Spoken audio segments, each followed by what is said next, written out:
تو لڑکیوں سے جو حرام دوستیاں ہیں وہ بھی چرس اور ہیروئن کی طرح نشہ ہے. جو لوگ اس نشے میں پڑ گئے ان کی ظاہری خوشی کو نہ دیکھو. جو ان نشے میں پڑ کے کھمبوں سے لٹک رہے ہیں, بلڈنگوں سے چھلانگے مار رہے ہیں, خودکشیاں کر رہے ہیں, ڈپریشن کی گولیاں کھا رہے ہیں, راتوں کو سونے کے لیے نیند کی گولیاں کھا رہے ہیں, ان کا انٹرویو لو, پھر پتا چلے گا کہ کیا ہو رہا ہے. کیسے سمجھائیں؟ وہی بات ہے پھر انجیکشن, پولیس کا چھوڑ دیا, اب انجیکشن پہ آ گئے. ذہن میں غیر کو گھسنے ہی نہ دو کہ پھر اس کو نکالنے میں ٹینشن. دروازہ ہی بند کر دو بھائی. ہماری زندگی میں اس کے علاوہ کوئی آپشن. لڑکے مجھے فون کر کے کہتے ہیں, وہ حضرت وہ اتنی خوبصورت ہے کولیگ میرے پاس جاب کرتی, میں پاگل ہو گیا, میں برداشت نہیں, پاگل ہو گیا حضرت, میرے سے نہیں برداشت ہو رہا, بالکل ہی بھائی یہ نہیں ہو سکتا, بہت مصیبت ہو گئی میرے لیے. تو میں کہتا ہوں بھائی یا تو نکاح کرو, اگر نکاح نہیں ہو سکتا, کیونکہ یہ بھی ایک بات آپ کو بتا دو بھائی, میں اللہ نہیں ہوں, سب کو پتا ہے نا, میں کوئی بھی مولوی اللہ نہیں ہوتا. عجیب عجیب چیزیں فون کر کے مجھ سے حل کرواتے ہیں. مجھے کئی لوگوں کی کال آتی ہیں, حضرت وہ لڑکی کے ابا مان نہیں رہے, ساری کوششیں کر کے دیکھ لی, مان نہیں رہے. میں کہتا ہوں تم نے کوششیں کر کے دیکھی, نہیں مان رہے اللہ کے بندے, تو میں کیا کروں بھائی؟ کہہ رہے نہیں آپ کچھ ایسا بتائیں کہ وہ مان جائیں. کیسے بتاؤں یار؟ اگر ایسا ہمارے بس میں ہوتا تو ہم نے جہاں جہاں ٹرائی کی وہاں سب جگہ ہماری شادی ہو جاتی. کیا ہمیں بھی تو کئی جگہوں پہ دھتکارا گیا, کچھ جگہوں پہ ہو بھی گئی, کئی جگہوں سے دھتکارا بھی گیا. لوگ کہتے ہیں آپ نے اتنی شادیاں کی ہیں, آپ کے پاس کون سا گر ہے؟ میں نے کہا اگر ایک آدمی نے ایک شادی کی ہے, 100 جگہ سے ریجیکٹ ہوا ہوگا تو ایک جگہ ہوئی ہوگی.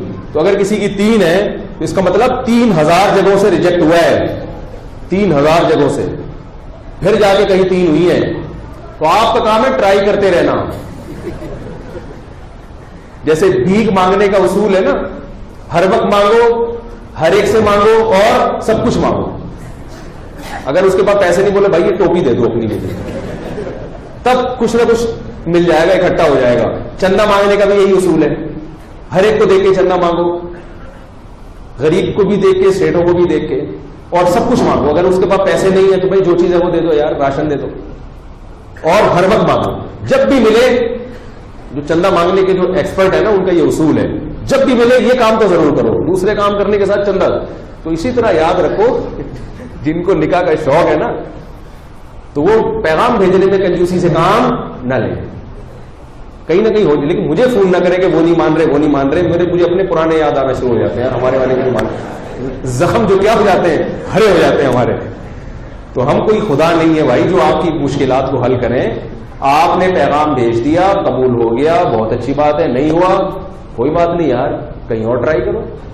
تو ایک اور مسئلہ یہ بھی ہے کہ لوگ, ابھی چھوڑے بات سے بات چلی جائے گی, بس یہ بات ہے کہ جو کام آپ, ایک صاحب مجھے فون کر کے کہتے ہیں, یہ بھی کالز بہت آتی ہیں کہ حضرت وہ میں نے ایک جگہ پیغام بھیجا ہے لیکن وہ لڑکی میری سمجھ میں نہیں آ رہی, تو میں آپ سے مشورہ لینا چاہتا ہوں کہ کیا کروں. میں نے کہا جب آپ کی سمجھ میں نہیں آ رہی, جس نے دیکھا ہوا بھی ہے تو میں کیسے فیصلہ کر کے بتاؤں گا بھائی. کہہ رہے آپ تو عالم ہیں, آپ تو مولوی ہیں. تو میں نے کہا مولوی کو یہ کیسے پتا چل جاتا ہے کہ یہ سمجھ میں آ رہی ہے کہ نہیں آ رہی؟ یہ تو کسی کو نہیں پتا چلتا بھائی. جو مبتلا بھی ہے وہ فیصلہ کرے گا. اسی کی سمجھ میں نہیں آ رہی ہے تو محلے والوں کی سمجھ میں, ان کی سمجھ کا اعتبار تھوڑی ہوگا. تو اللہ کے بندو, مولویوں سے بات پوچھنے سے پہلے سوچ لیا کرو کہ یہ پوچھنے کی ہے بھی یا نہیں ہے. تو کیا آپ اس کی جگہ ہوتے تو آپ کیا جواب دیتے؟ لیکن لوگ پتہ ہے کیوں پوچھتے ہیں کہ بعض مولویوں نے یہ روحانی سینٹر کھولے ہوئے ہیں, تو اس دھوکے میں لوگ مجھے فون کر دیتے ہیں. وہ روحانی سینٹر میں پھر کچھ پڑھ کے بتاتے ہیں, ہاں میرے خیال کے مطابق یہ سمجھ میں آ رہی ہے. یہ جو مولوی اس قسم کی باتیں کر رہے ہیں الو بنا رہے ہیں آپ کو, یاد رکھو. کسی کے باپ میں بھی یہ طاقت اللہ نے نہیں دی ہے کہ وہ آپ کے بارے میں فیصلہ کر دے کہ یہ سمجھ میں آ رہی ہے کہ نہیں آ رہی ہے. نہ وہ آپ کے دماغ کو پڑھ سکتا ہے, نہ وہ سامنے والے کے بارے میں فیصلہ کر سکتا ہے. اپنے بارے میں ہاں مشورہ ضرور لے لیا کرو کسی سے کہ بھائی یہ خصوصیات بھی ہیں, یہ بھی ہیں, تو آپ ذرا بتا دیں کہ ان دونوں خصوصیات میں کون سی صفات ایسی ہیں جن کو ترجیح دینی چاہیے. یہ ایک الگ چیز ہے. تو میں یہ عرض کر رہا تھا, کیا بات چل رہی تھی یار؟ ہاں, تو میں یہ عرض کر رہا تھا کہ بھائی وہ جو مجھے لوگ فون کرتے ہیں کہ وہ یوں ہے اور وہ ہے, بھائی میں تو پاگل ہو گیا ہوں, پاگل ہو گیا ہوں میں.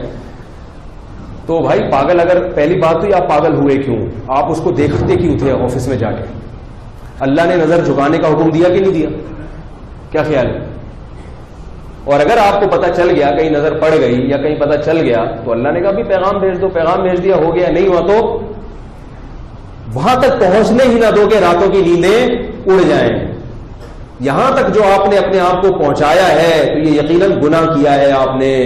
آپ اضافی بے تکلفی کے مرتکب ہوئے ہیں. آپ نے کہہ کے لگا کے گپے، ورنہ کوئی بھی ایسا نہیں ہوتا کہ بہت کوئی خوبصورت ہوتے ایک دم لٹو ہو جائیں. جب تک آپ نے بے تکلفی والا معاملہ نہیں کیا ہوگا، گپے نہیں ماری ہوں گی، ناجائز کی طرف نہیں گئے ہوں گے، لٹو ہونے کا واقعات عام طور پر وجود میں نہیں آتے. اور ہم تو پھر بھی بہت براڈ مائنڈیڈ مولوی ہیں جو آپ کو کہتے ہیں لٹو ہو گئے تو نکاح کر لو. کسی دوسرے مولوی کے پاس جاؤ گے تو وہ کہے گا لٹو ہوئے کیوں، لہذا اس سے نکاح نہیں کرو. بھائی بس تو پھر بھی کہہ رہے چلو بھائی نکاح کر لو یار. شریعت نے ترغیب دی ہے کہ اگر کہیں لٹو ہو گئے ہو تو نکاح کر لو. لیکن اگر وہ نہیں ہو رہا تو ضروری تھوڑی وہ بھی آپ میں لٹو ہو.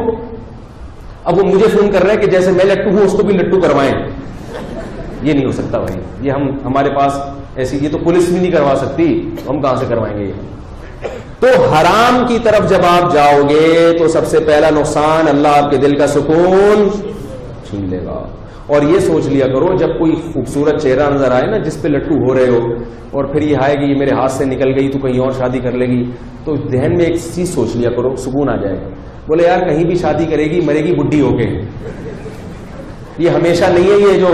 یہ ڈسٹیمپر ہے جو فرشتوں نے تھوڑے دن کے لیے، ابے بھائی تھوڑے دن کا ڈسٹیمپر ہوتا ہے یہ، اس کے بعد 10 15 20 سال کے بعد ختم.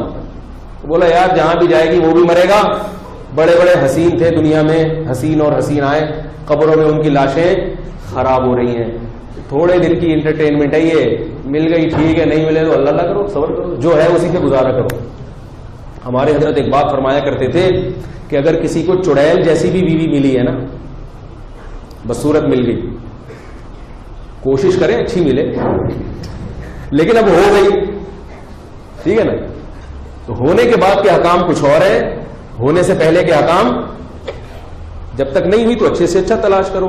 اور اخلاق کو ترجیح دے انسان شکل پر. اخلاق اچھے پہلے دیکھے، شکل و صورت دوسرے نمبر کی چیز ہے. جب ہو گئی تو چڑیل جیسی بھی ہو تو حضرت ہمارے فرمایا کرتے تھے کہ یوں سمجھو کہ میرے لیے دنیا میں اس سے حسین کوئی بھی نہیں ہے. دوسری حسینائیں ہوں گی وہ دوسروں کے لیے ہوں گی، اللہ نے میرے لیے اس سے بہتر کسی کو نہیں بنایا. اس سے دل میں کیا ہوگا؟ سکون. کیونکہ اللہ کی نعمت پہ جب انسان تقدیر پہ صبر کرتا ہے تو سب سے بڑا فائدہ کیا ہوتا ہے؟